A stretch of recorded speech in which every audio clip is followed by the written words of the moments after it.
Bonsoir tout le monde. Apocalypse chapitre 2 verset 12, excusez-moi. Apocalypse chapitre 2 verset 12.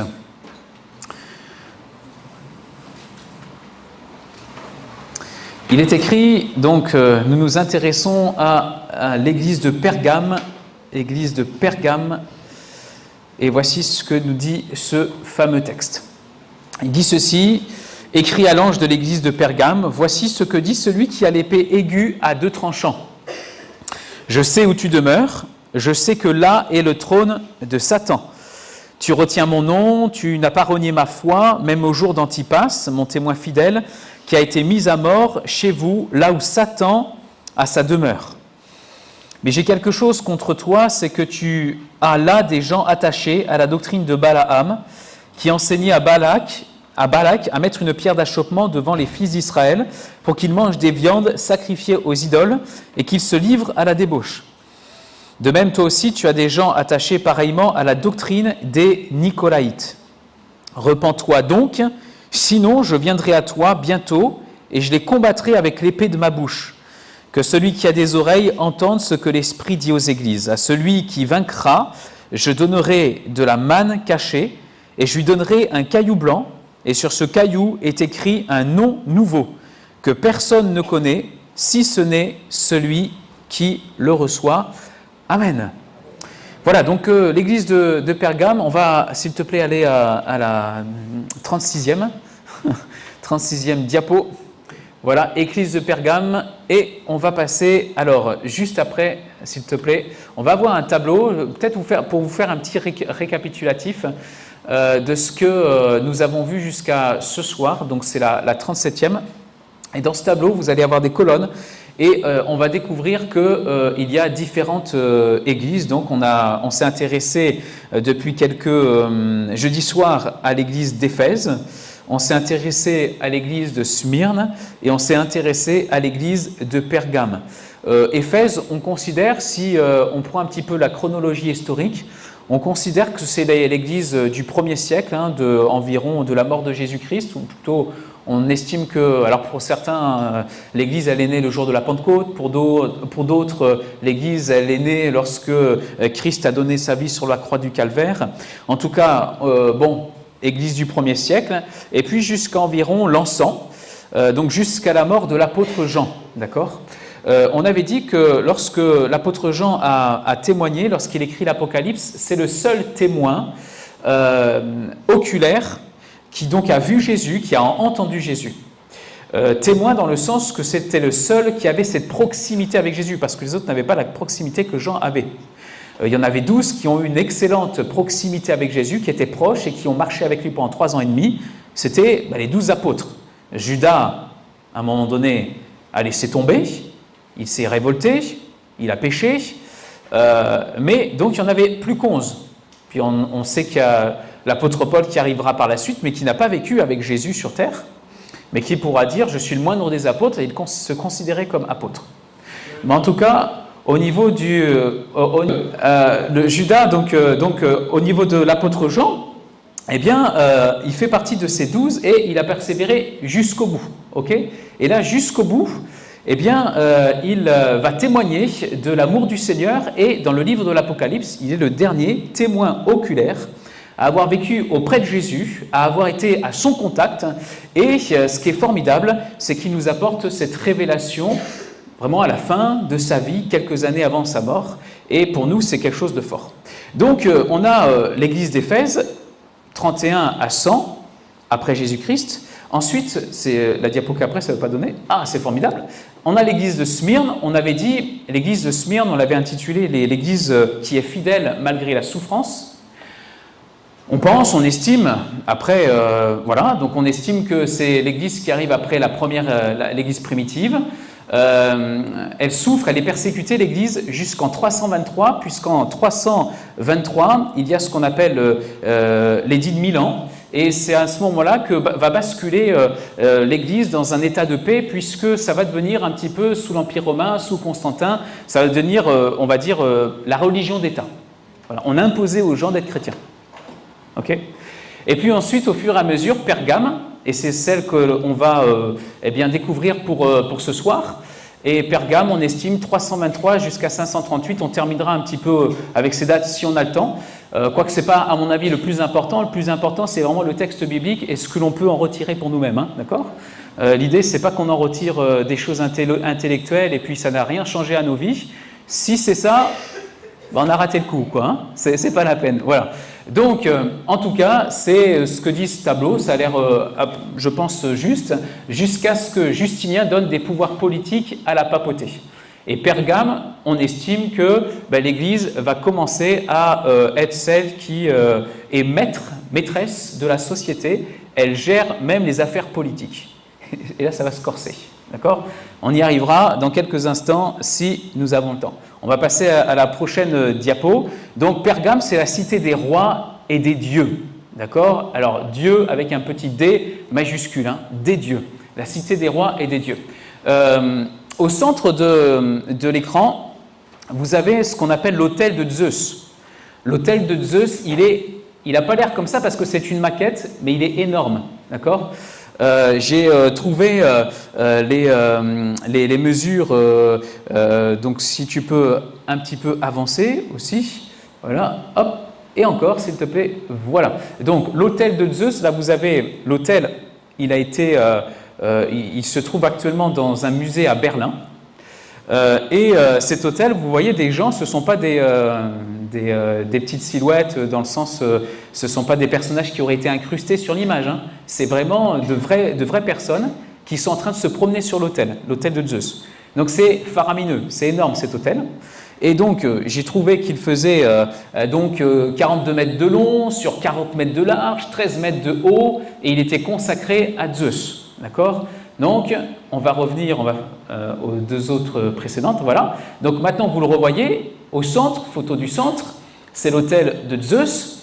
Et cet autel de Zeus, donc, eh bien, je vous ai déjà donné ses mesures, il était grand, faramineux, mais il n'y avait pas que l'autel de Zeus. On adorait au moins 4 grandes divinités. Et ces divinités, donc, étaient, eh bien, il y avait Zeus, Athéna, Dionysos, Esculape. Alors Zeus, on l'appelait, on le considérait comme étant le dieu sauveur. Athéna, c'est la reine de la guerre. Dionysos, c'est le dieu de la fête, hein, du vin. Okay, on commence à comprendre l'ambiance qui y régnait, d'accord ? Et puis, il y avait aussi Esculape. Alors, lui, c'était celui qu'on considérait comme étant le dieu guérisseur. Et cette ville, elle était extrêmement célèbre pour plusieurs choses, parce que elle a été donc pendant longtemps la plus célèbre d'Asie, parce que les rois qui vont se succéder veulent faire d'elle, de cette ville de Pergame, la plus belle, la plus grande, la plus exceptionnelle. On dit, selon la légende, qu'il y avait une bibliothèque extraordinaire, 200 000 manuscrits, qui pendant un temps aurait même fait de l'ombre à la fameuse bibliothèque d'Alexandrie. Enfin voilà, c'est ce qu'on raconte, c'est ce que la légende raconte. Et puis donc en 133 avant Jésus-Christ, eh bien l'Empire romain va en faire la capitale administrative de la province d'Asie. Donc c'était vraiment la capitale de la province d'Asie, c'était la capitale de l'Asie. Pergame, c'était la ville qui était hors norme, extraordinaire, c'était le lieu de vie incontesté, incontestable. C'était là où tout le monde souhaitait s'y rendre.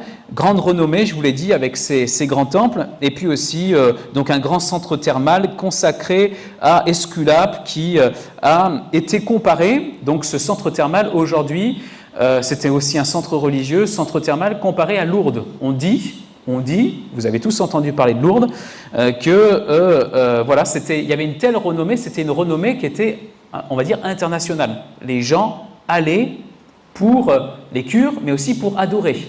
Donc ça attirait beaucoup. C'était un grand lieu d'idolâtrie. C'était pas n'importe quoi à Pergame, d'accord. Si on peut descendre. Voilà, donc tout cela, je l'ai déjà cité. Là, vous avez quelques photos. Voilà, le temple de Zeus. Et puis maintenant, Jésus arrive dans ce contexte. Et puis, qu'est-ce que fait notre Seigneur ? Eh bien, il nous dit, voici ce que dit celui qui a l'épée aiguë à 2 tranchants. Voici ce que dit celui qui a l'épée aiguë à 2 tranchants au verset 12. Alors, j'aimerais qu'on puisse comprendre et considérer ce soir qu'on a un Seigneur qui a une épée à deux tranchants. Est-ce que vous avez déjà vu l'épée de Jésus? Non. Est-ce que Jésus a une épée? Est-ce que Jésus a invité ses disciples à prendre l'épée? Non. Voilà, alors c'est quoi cette épée?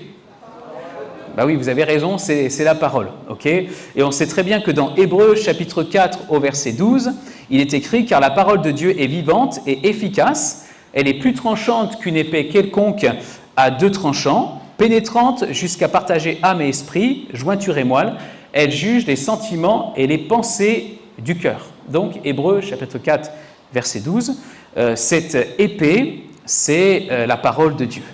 Et Jésus se présente à cette église en disant, ben voici ce que dit celui qui a l'épée aiguë à deux tranchants. Voici celui qui a l'épée aiguë à deux tranchants. Donc, ça signifie que le regard de Jésus, il est perçant. Ses paroles, elles sont précises, elles sont incisives. D'accord? Paroles précises, paroles incisives. Le Seigneur, c'est aussi celui qui, au travers déjà de cette introduction, de cette présentation, nous invite à la fermeté. Il nous invite à trancher. Et quelque part aussi, il nous invite à ne pas tomber dans le compromis. Ok? Vous êtes là? Je préviens, ça va être un peu chaud. Hein. Je préfère le dire, hein, parce que Pergame, c'est un peu chaud quand même. Hein. Et plus on avance, et plus c'est chaud, hein, je vous préviens. Vous irez jusqu'au bout? Ok, donc le Seigneur est celui qui nous invite à la fermeté, à trancher, à ne pas tomber dans le compromis. Jésus se présente comme le vrai proconsul qui exerce la justice par son épée. Ok, je vous ai dit, la ville de Pergame, je ne l'ai peut-être pas dit d'ailleurs, mais la ville de Pergame, c'était la capitale administrative de la province d'Asie. Et qui dit capitale administrative de la province, ça voulait dire que c'était un grand centre où on avait mis en place le proconsul qui avait un pouvoir juridique dans toute la contrée. Jésus arrive, il dit « Les gars, c'est moi qui utilise l'épée, parce que l'épée, c'était le fait qu'on pouvait donner la vie ou la mort. » Et le proconsul, à l'époque, à Pergame, pouvait dire, après avoir jugé, etc., « Telle personne est digne de rester en vie, telle personne est digne de mourir. » Jésus arrive, il introduit en disant « Voici ce que dit celui qui a l'épée aiguë à deux tranchants. » Autrement dit, c'est moi le vrai proconsul, c'est moi le vrai Seigneur. Entre guillemets, c'est moi le maître de Pergame, parce que je suis le maître de toute la terre. Et je suis aussi celui qui règne sur Pergame, et particulièrement, je suis celui qui règne sur l'église de Pergame. Donc, eh bien, voici ce que dit celui qui a l'épée aiguë à deux tranchants. Donc c'est une épée aiguë, et Jésus se présente comme ce vrai proconsul qui exerce sa justice par son épée. Il a le droit ultime de vie et de mort sur quiconque. Le verset 13 nous présente, donc juste après, un contexte très, très compliqué. « Je sais où tu demeures ». Donc le Seigneur sait, le Seigneur connaît, le Seigneur n'est pas aveugle, bien entendu, ses yeux sont extrêmement précis, on l'a dit. « Je sais où tu demeures ». Et il ajoute, eh bien, je sais que là est le trône de Satan. Là est le trône de Satan. Là est le trône de Satan. Alors, les commentateurs, ils essaient de se gratter la tête en se disant, mais c'est quoi le trône de Satan? On a vu tout à l'heure le temple de Zeus, ça pourrait être ça. Vous avez vu ce grand temple, ce grand autel avec ses marches, etc. Ça pourrait être ça, le trône de Satan. En tout cas, il y a toutes sortes de choses qui peuvent être nommées. Le temple de Zeus, il y a le rayonnement d'Esculape. Alors, je vous parlais des thermes, où c'était aussi un lieu de rassemblement pour l'idolâtrie. On dit que dans cette ville de Pergame, il y a eu le plus grand temple jamais construit en Asie en l'honneur d'un être humain. C'était l'empereur Auguste, qu'on appelait le divin. Et puis, peut-être tout simplement la résidence du représentant impérial en Asie, donc quelqu'un aussi qui se prenait pour pas n'importe qui. En tout cas, le contexte est hyper compliqué et on pourrait dire que l'église de Pergame, elle est face à un pouvoir civil, religieux, qui s'oppose au christianisme au point de persécuter l'église. D'accord? Là, on en arrive à un niveau où le pouvoir va entrer et peut entrer en persécution et entre en persécution contre cette Église. Donc c'est douloureux, c'est difficile, c'est compliqué. Donc contexte compliqué. Je continue, je sais où tu demeures, je sais que tu as là le trône de Satan, tu retiens mon nom et tu n'as pas renié ma foi, même au jour d'Antipas. Tu n'as pas renié ma foi, même au jour d'Antipas. Alors Antipas, il a connu le sacrifice suprême. Et son nom signifie « à la place du Père ». Et ça nous parle de quelqu'un qui était très attaché au Père céleste, au Seigneur. Et Jésus lui-même pouvait nous dire ceci dans Jean chapitre 14, verset 9. « Il y a si longtemps que je suis avec vous, et tu ne me connais pas, Philippe. Celui qui m'a vu a vu le Père. Comment peux-tu dire « montre-nous le Père » Okay. Et retenez, celui qui m'a vu a vu le Père. Celui qui m'a vu a vu le Père. Alors, on va être peut-être un peu plus modéré pour chacun d'entre nous et on va être plus modéré pour Antipas. Mais est-ce que vous êtes là? Vous êtes là? Ok. Alors, Antipas, c'est un témoin du Seigneur. En tant que témoin, c'est un disciple du Seigneur Jésus. Et je pense qu'un disciple de Jésus, c'est quelqu'un qui ressemble à Jésus. On est d'accord avec ça? C'est quelqu'un qui marche sur les pas de Jésus. C'est quelqu'un qui, comme nous aujourd'hui, nous désirons lui plaire. Dans les bons comme dans les mauvais moments. Il y a des moments aussi de difficulté, il faut bien le reconnaître. Des moments de grandes tentations. Il peut y avoir des moments où nous avons fauté, nous nous repentons, etc. devant le Seigneur, sincèrement.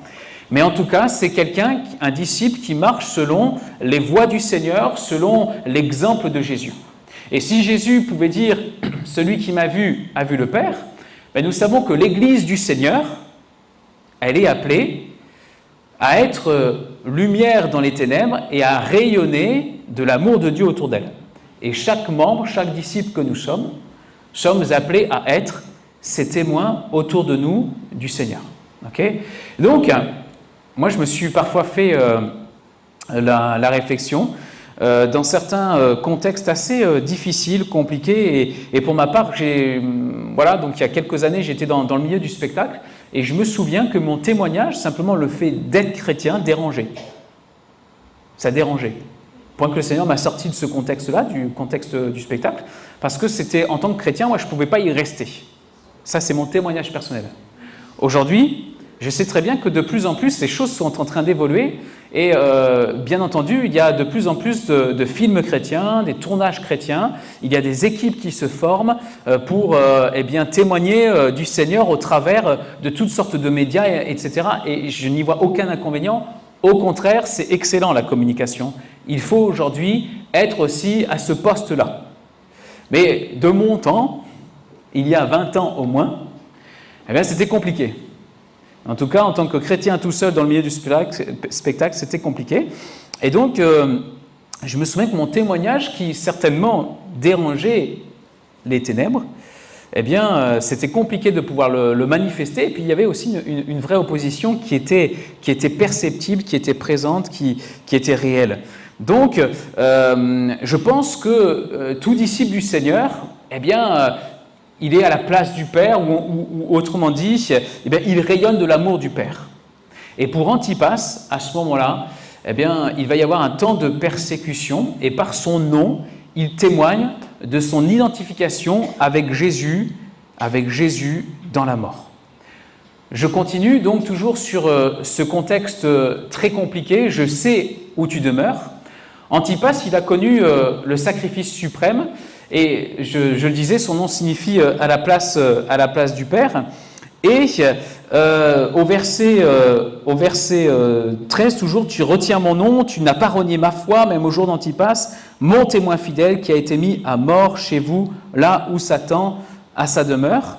Puis le verset 14 nous parle maintenant d'un certain compromis. Et on y arrive, mais j'ai quelque chose contre toi, c'est que tu as là des gens attachés à la doctrine de Balaam. Ce que j'ai contre toi, c'est que tu as des gens attachés à la doctrine de Balaam qui enseignaient à Balak à mettre une pierre d'achoppement devant les fils d'Israël.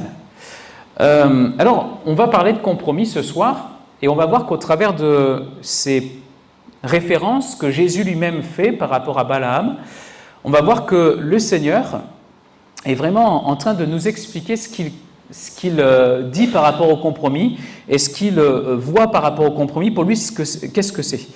Alors, référence à Balaam. Balaam, on trouve son histoire, c'est écrit donc dans Nombre 22 à 24. Balaam, c'est un devin. Ok? C'est un devin. Vous êtes là? Un devin. Bien. Balaam, c'est un devin qui, alors on est un petit peu étonné, qui connaît l'Éternel. Il ne connaît pas l'Éternel dans le sens qu'il adore l'Éternel, hein. Mais il est dans le compromis, le gars. Déjà, toute la vie de Balaam, c'est l'histoire d'un compromis. C'est l'histoire de quelqu'un qui nage entre deux eaux, quelqu'un qui pratique toutes sortes de choses, de foi mélangée. Et malgré tout, il a entendu parler de l'Éternel et l'Éternel va même lui parler dans les textes que j'ai référencés dans Nombre 22 à 24. Donc c'est un devin qui connaissait l'Éternel, mais qui n'avait pas fait de l'Éternel son maître. Ok? Ça peut être l'histoire de certains chrétiens au milieu de nous. Peut-être à Californie, peut-être autour de nous, ailleurs. On connaît l'Éternel, mais il n'est pas notre maître. Et Balaam, il connaît l'Éternel, mais Dieu n'est pas son maître au point de faire que sa vie lui appartienne pleinement, totalement, que ses choix, que ses directions, que ses décisions lui soient soumises au Seigneur. C'est vraiment pas le cas. Balaam, il est dans le compromis. Donc, il n'a pas fait de Dieu son maître. Balak, roi de Moab, l'appelle pour qu'il maudisse le peuple de Dieu. Car il va dire ceci, il va témoigner: « Voici un peuple est sorti d'Égypte, il couvre la surface de la terre, il habite vis-à-vis de moi. Viens, je te prie, maudis-moi ce peuple, car il est plus puissant que moi. Peut-être ainsi pourrais-je le battre et je le chasserai du pays, car je sais que celui que tu bénis est béni, et celui que tu maudis est maudit. » Ça, c'est le témoignage du roi de Moab, Balak, par rapport à Balaam. Donc tu vas venir, tu vas le maudire, ce peuple, et puis après il sera maudit. Parce qu'il dit, et il reconnaissait chez Balaam une certaine capacité, une certaine force, une certaine puissance. Celui que tu maudis est maudit, celui que tu bénis est béni. Ok? Mais la suite du texte va nous montrer quelque chose de très très intéressant. Écoutez bien. Balaam ne pourra en aucune manière maudire le peuple de Dieu. Pourquoi? Parce que c'est le peuple de Dieu. Et le peuple de Dieu est béni. C'est pourquoi un enfant de Dieu, un chrétien, qui marche dans la foi au Seigneur et qui vit ce que dira ce texte dans ce verset de l'épître de Jacques, non, de Pierre: « Soumettez-vous à Dieu et résistez au diable. » Parfois, certaines personnes disent « Résistez au diable et il fuira loin de vous. » Attention, tu as tronqué le verset, c'est pas exact et c'est pas juste. C'est « Soumets-toi à Dieu premièrement. » Autrement dit, sois pas dans le compromis. Ensuite, résiste au diable. Deuxième étape. Et troisième étape, il fuira loin de toi. Ok? Donc ce verset, il est intéressant, c'est « Soumettez-vous à Dieu, mettez-vous sous Dieu, cachez-vous en Christ, pour avoir l'autorité et la puissance de résister au diable, et il fuira loin de vous. » Si on veut résister sans être soumis à Dieu, qu'on ne résistera pas du tout. On est d'accord avec ça? Donc, eh bien, Balaam avait une certaine autorité, c'était un spirit, c'était une autorité spirituelle. Et quand il bénissait quelqu'un, la personne, elle avait une certaine bénédiction. Quand il maudissait, elle avait une malédiction. Mais quand il veut maudire le peuple de Dieu, impossible, ça ne marche pas. Parce que le peuple de Dieu est béni. Okay? Même un peuple de Dieu enfant, même un peuple de Dieu rebelle. C'est étonnant quand même. Mais c'était le peuple de Dieu, le troupeau de son héritage. Donc Balaam avait des dons surnaturels, et par sa parole, c'est quelqu'un qui devinait et qui pouvait détruire. Et puis la nuit, après qu'on ait fait appeler Balaam, la nuit, Dieu va se révéler à Balaam et va lui dire « Tu n'iras point avec eux et tu ne maudiras pas ce peuple car il est béni. » Premier avertissement. Et malgré tout, le roi de Moab va insister. Il va faire fléchir le cœur de Balaam, et voici que Balaam arrive auprès de Balak et sera dans l'obligation de dire ce que Dieu lui ordonne. Ça, c'est intéressant, c'est qu'il est dans l'obligation de dire ce que Dieu lui ordonne. Quelque part, toujours dans le compromis, autant Dieu lui dit « tu n'iras pas », il y va quand même. Je passe beaucoup de détails, vous relirez l'histoire de Balaam. Il y va quand même, et quand il arrive, il va dire « moi je serai obligé de dire ce que Dieu dit ». C'est étonnant. Mais en tout cas, c'est vrai qu'il va dire ce que Dieu lui dit. Et donc, il va dire une première fois ce que lui ordonne Dieu, dans Nombres chapitre 23, versets 8 à 9. Il dit « Comment maudirais-je celui que Dieu n'a point maudit ? Comment serais-je irrité quand l'Éternel n'est point irrité ? Je le vois du sommet des rochers, je le contemple du haut des collines. C'est un peuple qui a sa demeure à part et qui ne fait point partie des nations. » Une deuxième fois, il va dire de ce peuple « Voici, j'ai reçu l'ordre de bénir. » Il a béni, donc ça c'est Nombres 23, versets 20 à 26. « J'ai reçu l'ordre de bénir, il a béni, je ne le révoquerai pas. Il n'aperçoit pas d'iniquité en Jacob. » Ok ? Moi ça m'étonne, parce que c'est un peuple qui était quand même un peuple rebelle, le peuple d'Israël. Israël, c'est le nouveau nom de Jacob. Ok ? Et il dit, dans ce peuple, les enfants d'Israël, les enfants de Jacob, je n'aperçois pas d'iniquité. Donc pour vous dire que c'est un peuple qui est élu, c'est un peuple qui est à part, c'est un peuple qui est béni. Je ne vois point d'injustice en Israël. Donc c'est un peuple qui avait pratiqué la Pâque, un peuple couvert du sang de l'agneau. Okay.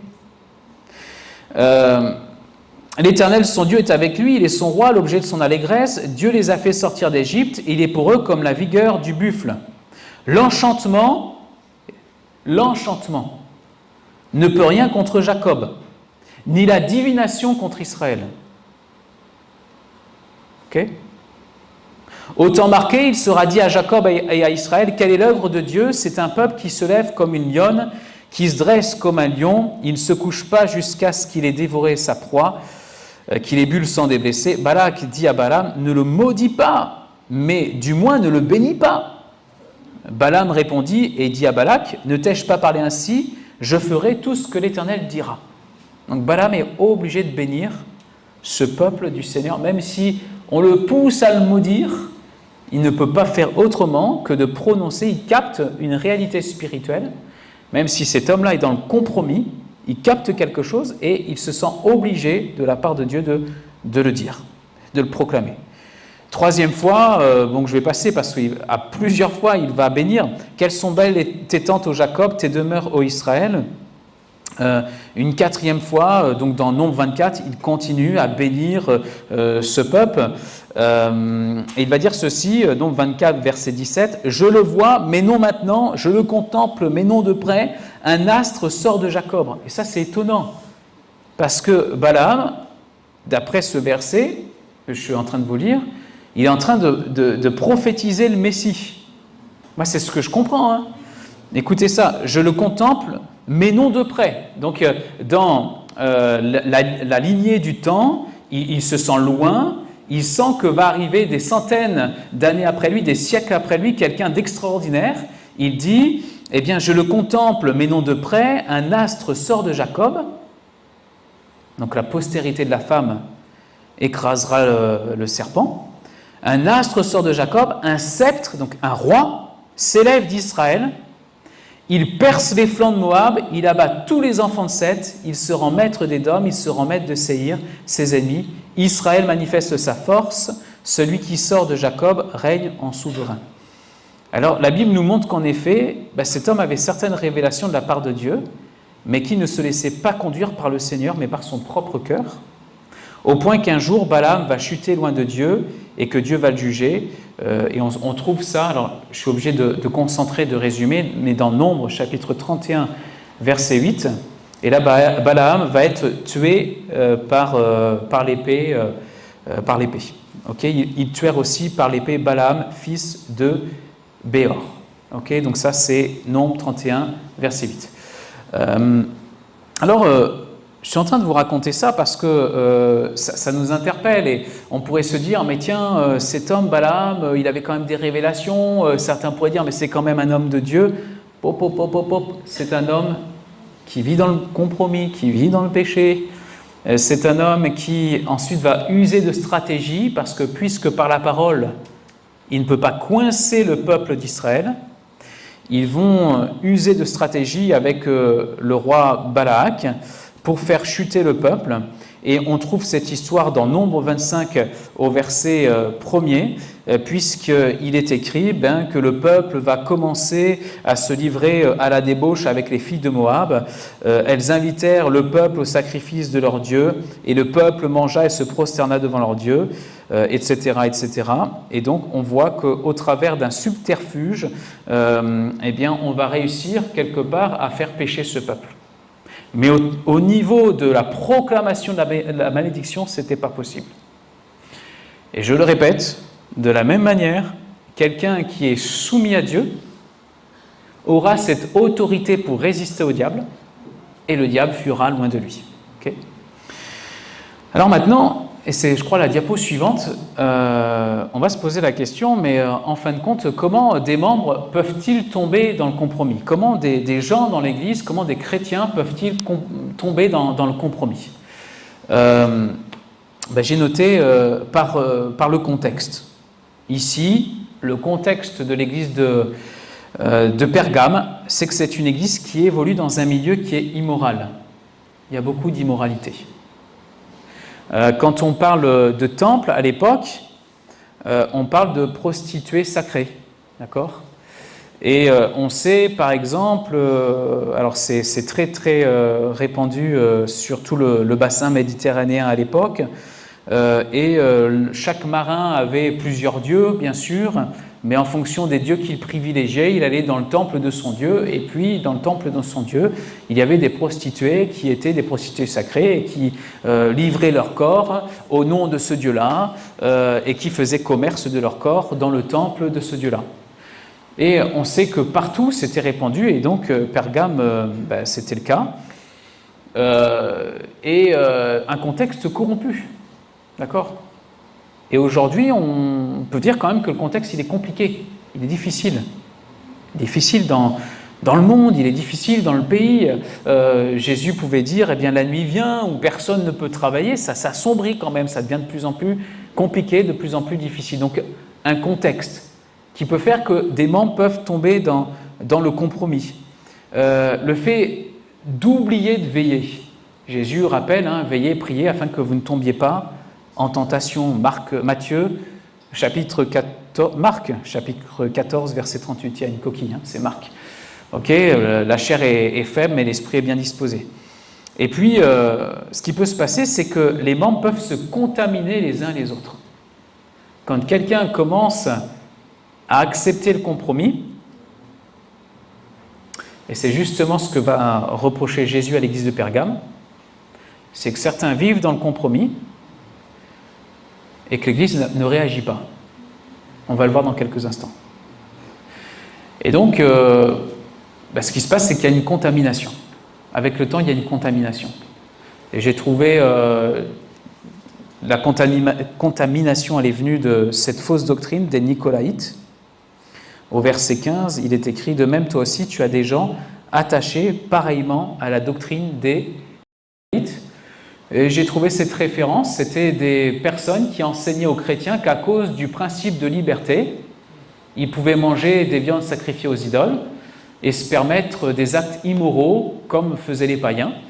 Et les Nicolaïtes incitaient donc les chrétiens à ne pas observer les prescriptions de l'assemblée apostolique qui avait siégé à Jérusalem en 50 après Jésus-Christ. Vous savez, dans Acte 15, il s'est passé un grand souci, un grand problème.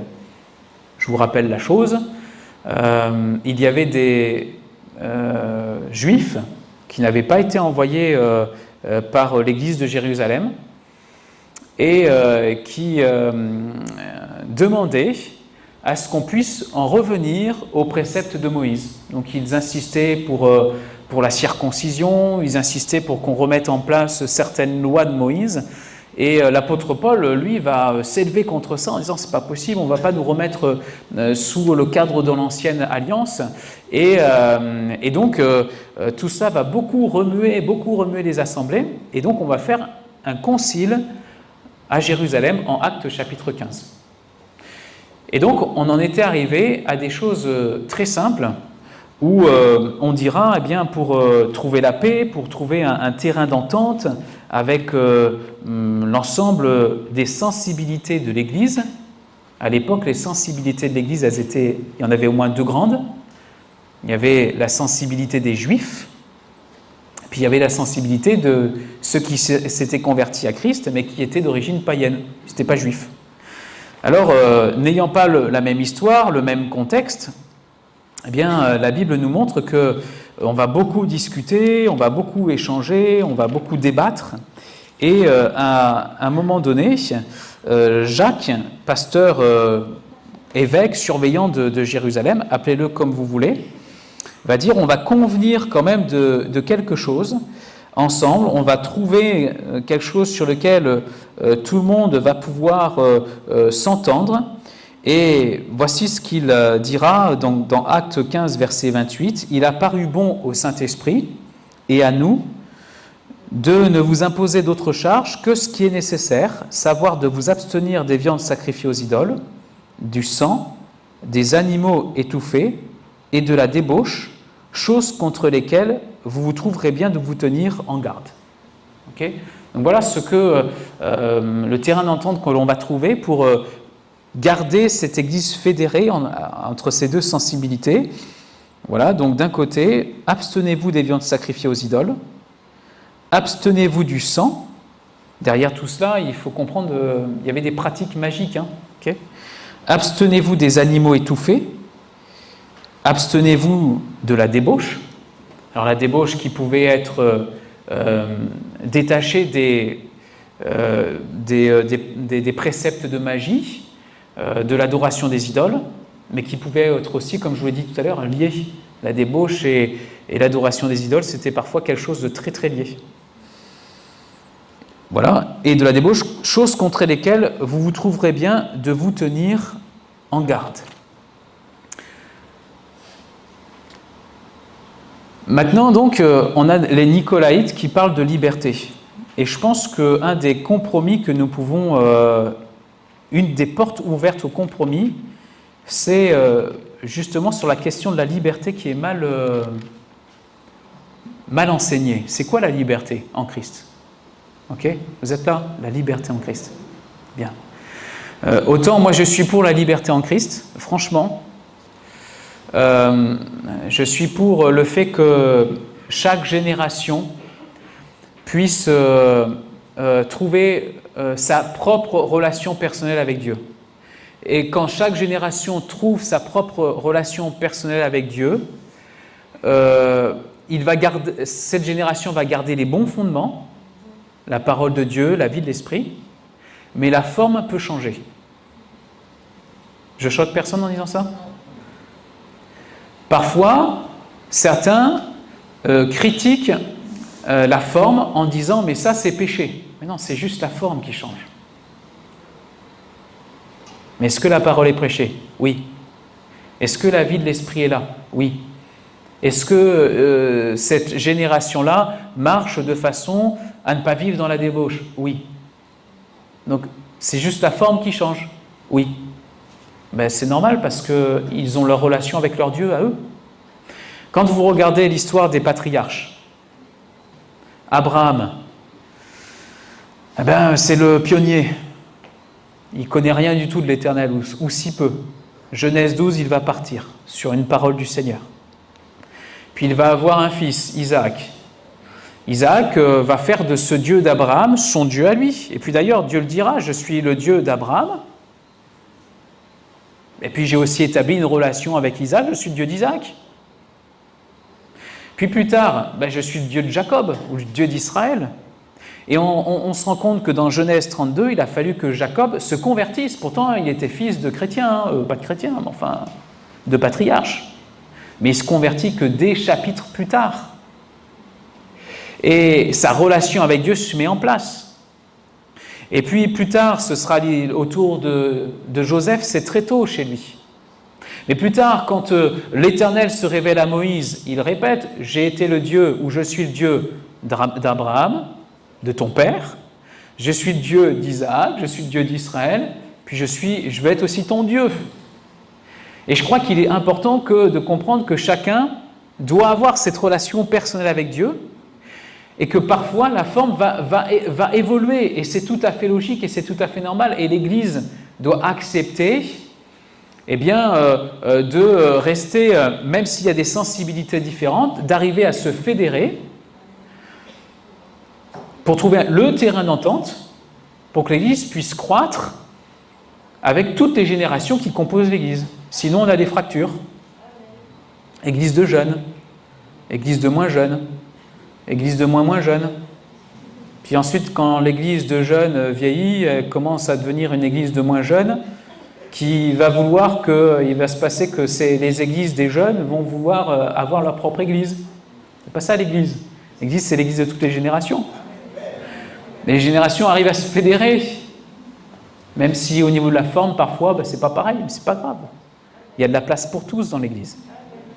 Et donc, cependant, moi, je cherche pas à m'attacher à la forme, c'est pas le plus important. Mais c'est quoi la liberté en Christ ? La liberté en Christ, c'est pas la débauche. La liberté en Christ, c'est pas je fais ce que je veux, je pense comme je veux, etc. C'est pas ça. Et je vais apporter quelques mots là qui sont là, quelques termes, quelques principes qui, à mon sens, peuvent nous donner une définition de ce que c'est que la liberté. Premièrement, c'est d'avoir fait le libre choix que Jésus règne dans nos cœurs. On a choisi. Jésus ne s'est pas imposé, on a choisi. Ensuite, c'est vivre la liberté des enfants de Dieu. C'est avoir une relation de paix avec le Père Céleste. C'est avoir une relation de paix dans la communion fraternelle. Hébreux 10, versets 20 à 22, je ne vous le cite pas, mais simplement le texte nous dit « Nous avons un libre accès auprès du Père ». Ok, libre accès. La liberté en Christ, c'était d'être mort, c'est-à-dire libre par rapport au péché. C'est ça la liberté en Christ. On peut continuer, il y a d'autres principes de liberté en Christ. C'est un état spirituel, c'est quand on vit la vie de l'esprit, on est rempli de l'esprit. Et là, on a le sentiment profond d'être libre en Christ. Et on est capable d'être très créatif dans la liberté de l'esprit.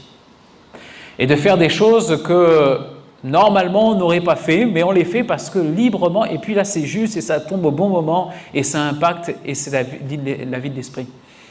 C'est un état de cœur, c'est être animé des sentiments de Jésus-Christ. La liberté en Christ, ce n'est pas l'insoumission, ce n'est pas l'indépendance, mais c'est être redevable. Okay ? Je fais quelque chose, si je suis, je ne sais pas moi, membre, du groupe de louange ou membre où on m'a donné une responsabilité, je vais être redevable auprès du responsable en disant voici frère, voici sœur, j'ai fait ça et je t'en informe quoi. Merci, c'est sympa. Et puis on travaille en étant redevable. Et puis même celui qui est responsable, il est redevable aussi envers les autres. C'est la redevabilité, c'est un état d'esprit. Et c'est ça la liberté à mon sens. Et puis c'est faire le choix de mettre la parole de Dieu en pratique. Okay ? Il y aurait d'autres choses à dire, mais le temps est en train de filer. Maintenant, l'apôtre Jean écrit de la part du Seigneur et Jésus va maintenant donner la solution, la porte de sortie pour son Église, en lui disant « Repens-toi donc, sinon je viendrai à toi bientôt et je les combattrai avec l'épée de ma bouche. » Alors, c'est affiché, moi il y a quelque chose qui m'interpelle, je dis que c'est un avertissement qui est curieux. Repens-toi donc. Vous remarquez que Jésus demande à l'Église de se repentir.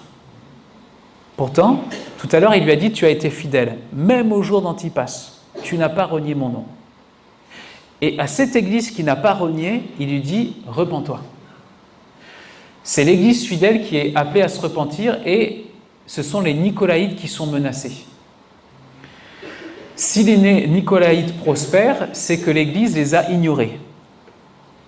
Et contrairement à Éphèse, qui a éprouvé tous les enseignements pour ne garder que les bons et repousser les mauvais, Pergame, elle s'est accommodée de situations ambiguës. Elle s'est accommodée. Elle a accepté certaines choses. Ou peut-être qu'elle s'est tue, elle n'a rien dit. Et dans la perspective du jugement final, du retour de Jésus-Christ, l'Église se doit d'avertir le méchant, d'appeler le mal par son nom.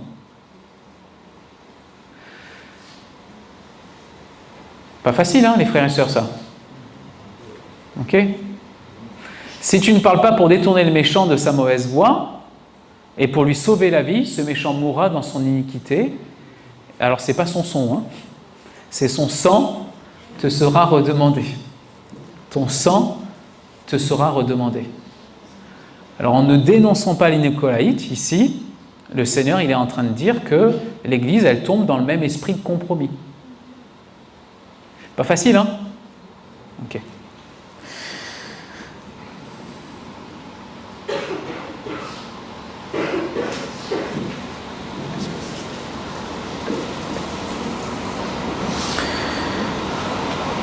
Il y a beaucoup de choses à dire, mais on avance parce que sinon, le temps, on en a passé. Alors, verset 17, que celui qui a des oreilles entende ce que l'Esprit dit aux églises. Donc, c'est une question de responsabilité personnelle. À celui qui vaincra, je donnerai de la manne cachée. Et je lui donnerai un caillou blanc, et sur ce caillou est écrit un nom nouveau que personne ne connaît, si ce n'est celui qui le reçoit. La manne cachée. Alors, c'est la nourriture divine par excellence, on le sait. Pendant 40 ans dans le désert, le peuple a pu survivre grâce à ce pain du ciel. Et Jésus, lorsqu'il enseigne sur la manne, il va faire le parallèle avec lui en disant qu'il est la vraie manne descendue du ciel. Et donc suivre Jésus, c'est participer pleinement à sa chair et à son sang. Comme Antipas, c'est être prêt à suivre Jésus en retenant son nom, quoi qu'il en coûte. Quoi qu'il en coûte, je vais tenir. Quoi qu'il en coûte, j'irai jusqu'au bout. Alors merci Seigneur, on ne vit pas des persécutions comme Antipas. Mais on a toutes sortes de persécutions. Ça peut être familial, ça peut être autour de nous, au travail, ça peut être dans nos pensées, ça peut être dans notre quotidien. Voilà. Donc, suivre Jésus en retenant son nom, quoi qu'il en coûte. Ainsi, celui qui accepte le chemin de Jésus reçoit un nom nouveau, connu de lui seul, parce qu'il est révélateur de son intimité avec Jésus. Je continue, si tu peux, voilà. Alors, dans l'Apocalypse, et c'est ça qui est intéressant, il n'y a qu'un seul nom nouveau. Et ce nom nouveau, c'est celui de Jésus.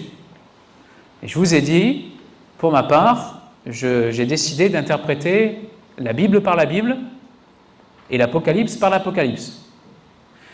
Et donc le nom nouveau, eh bien, dans Apocalypse 3, verset 12, il est écrit, c'est Jésus qui parle, « Du vainqueur, je ferai un pilier dans le temple de mon Dieu, et il n'en sortira plus jamais. J'écrirai sur lui le nom de mon Dieu, celui de la ville de mon Dieu, la nouvelle Jérusalem qui descend du ciel, d'auprès de mon Dieu, ainsi que mon nom nouveau. » Mon nom nouveau. Et donc, lorsqu'on reste dans le contexte de l'Apocalypse, et en plus c'est un contexte très proche, puisqu'on sait que ce livre a été envoyé aux églises d'Asie mineure et que c'était un seul et même parchemin qui a été envoyé, et que ces lettres qui étaient de façon très précise pour chaque église, elles ont tout de même toutes été lues à chaque église, eh bien on se rend compte que dans Apocalypse 3, verset 12, il est encore question de ce nom nouveau, et le nom nouveau, c'est celui de Jésus, mon nom nouveau. Vous êtes là ? Ok.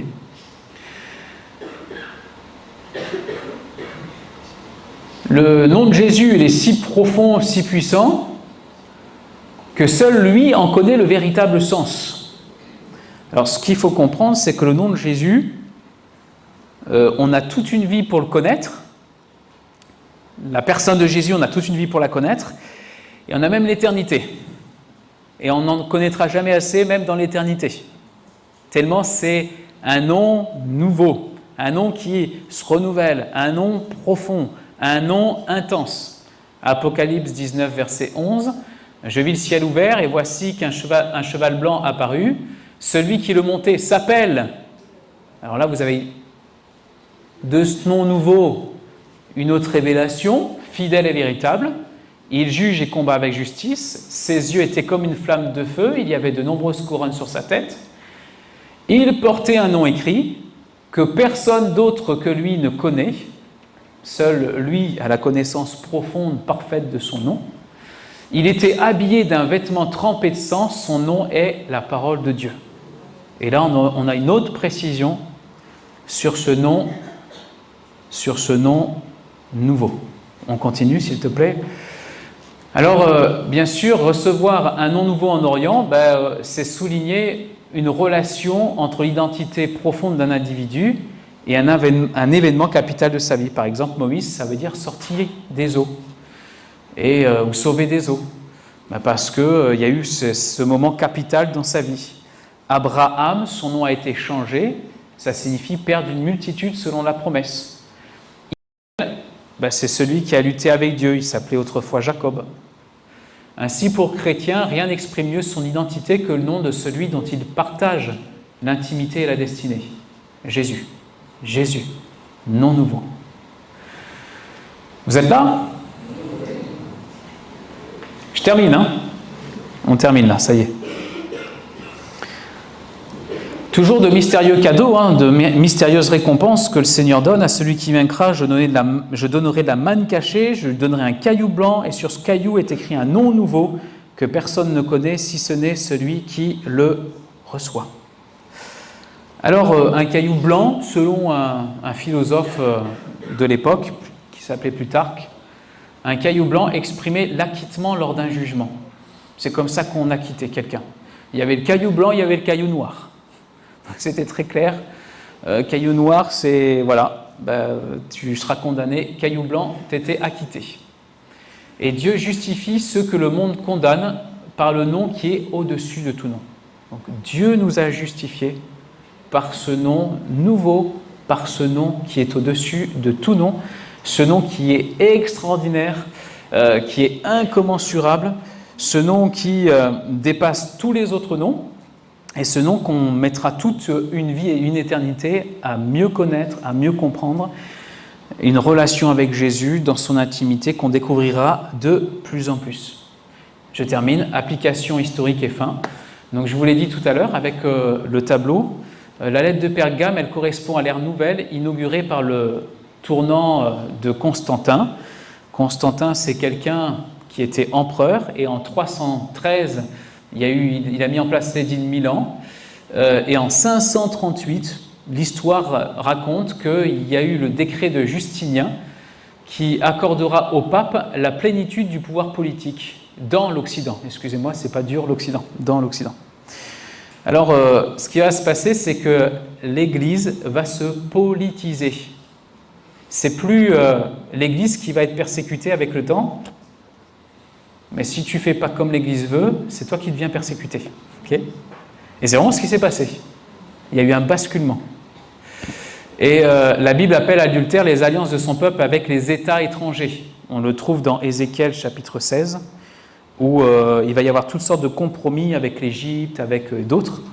Et Dieu parle d'adultère là. Et Rome, donc, va influencer la pensée chrétienne. C'est ce que la Bible appelle la doctrine de Balaam. C'est quand on est influencé par ces autorités romaines à l'époque. Et c'est pourquoi, pour nous, il faut toujours veiller à ce que nous ne puissions pas dévier, mais que nous puissions garder notre témoignage chrétien. Ok ? Balaam, l'église du compromis. Vous êtes là ? Tout va bien ? Est-ce que quelqu'un veut poser juste une toute petite question ou juste un partage? Alors le PowerPoint, il est en ces vidéos là, c'est enregistré Et le lien du PowerPoint, il est mis dans, dessous, dans, je ne sais plus comment on appelle ça, les commentaires. Voilà. Donc vous pouvez cliquer dessus et vous avez tout ça qui va s'afficher sur votre écran. Okay, donc les références bibliques, etc. Très bien. Pas de questions?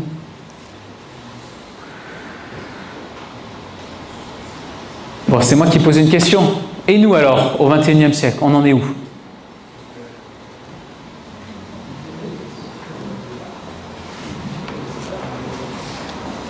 On en est là. Ok, merci José. Oui, on en est là. Ok. Maintenant, la question du compromis, c'est un vrai sujet. Et la question aussi un des signes de la fin des temps, il y a deux grands signes de la fin des temps. Ok. Le deuxième grand signe, c'est la venue de l'Antichrist.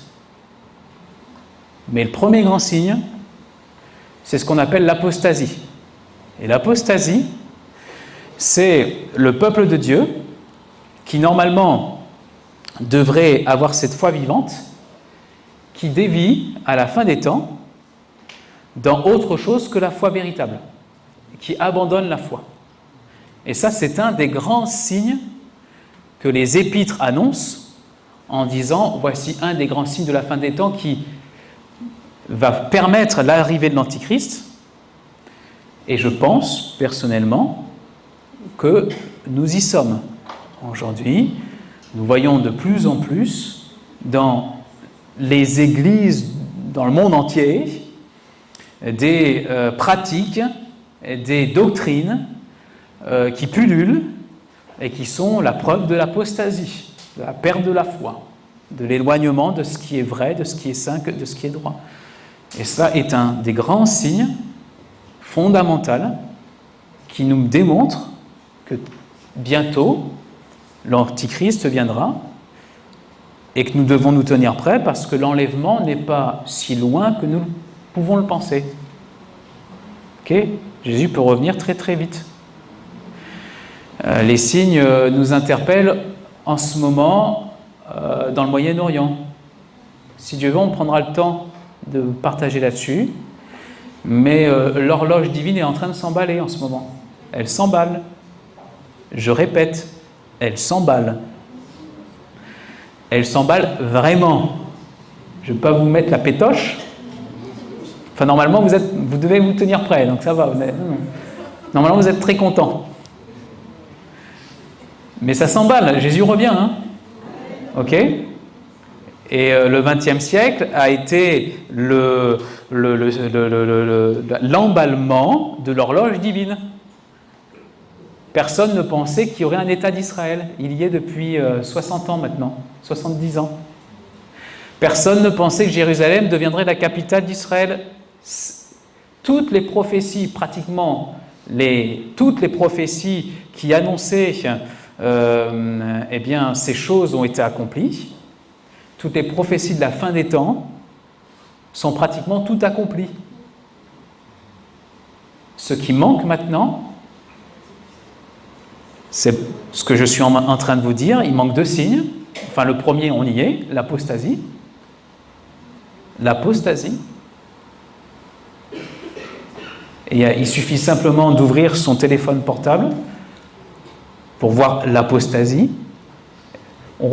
Pas ce qui se passe dans le monde, hein, les amis, mais ce qui se passe dans les rassemblements qui se disent église, sans critique, sans jugement, mais quand il y a toutes sortes de débordements, de scandales à répétition, etc. Apostasie. Et ce signe très fort annonce l'arrivée de l'Antichrist. Donc peut-être qu'il est déjà né. On en parlera, d'accord ? On va en parler de tout ça. Il faut qu'on en parle. Mais il y a des alliances qui sont faites en ce moment entre Israël et les pays arabes. Ok ? Et ça nous parle d'une paix et d'une sécurité dans le Moyen-Orient. Et quand tout le monde dira, dans ce lieu-là, paix et sécurité, le Seigneur dit, je suis à la porte. Donc on n'est pas si loin que ça, quoi. Et il faut qu'on soit prêt. Alors comprenons que cette série sur les églises, église du compromis, je ne dis pas que c'est notre église qui est comme ça, ne dis pas ça, mais on parle pour soi-même, où on en est, où est-ce que j'en suis, parce que Jésus revient bientôt, ok? Et il nous faut être prêts. Amen. Amen, on va prier le Seigneur. Alléluia. Seigneur, on te remercie ce soir pour ta parole, et on te prie de nous aider à tenir ferme. Et Seigneur, merci pour ta grâce et ton amour.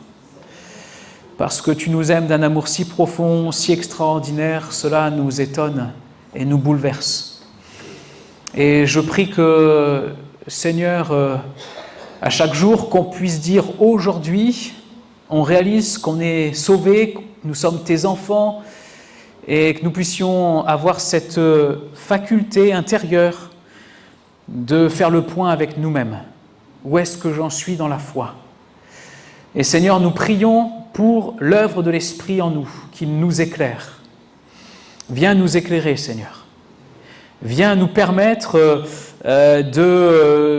Seigneur, lever la tête et, Seigneur, de lever les yeux et de discerner les temps dans lesquels nous sommes pour comprendre qu'au-delà de la moisson qui a déjà blanchi, nous sommes, Seigneur, nous sommes vraiment, oui, au temps de la moisson et que tu viens pour chercher les tiens et nous voulons nous tenir prêts. Seigneur, nous prions pour nos propres vies, mais aussi pour ceux et celles qui nous entourent, afin qu'au travers de notre témoignage, qui se veut un témoignage d'amour, de grâce, de paix, mais aussi de vérité, nous puissions aussi être de ceux qui attire à toi les perdus. Nous t'avons prié, Seigneur, ce soir au nom de Jésus. Merci de raccompagner ton Église dans la paix, la joie du Saint-Esprit. Et Seigneur, nous aurons beaucoup de joie à nous retrouver prochainement lors des réunions. Seigneur, nous t'avons prié au nom de Jésus-Christ. Amen. Amen. Que Dieu vous bénisse, les amis. Que Dieu nous fasse grâce ensemble. Ok.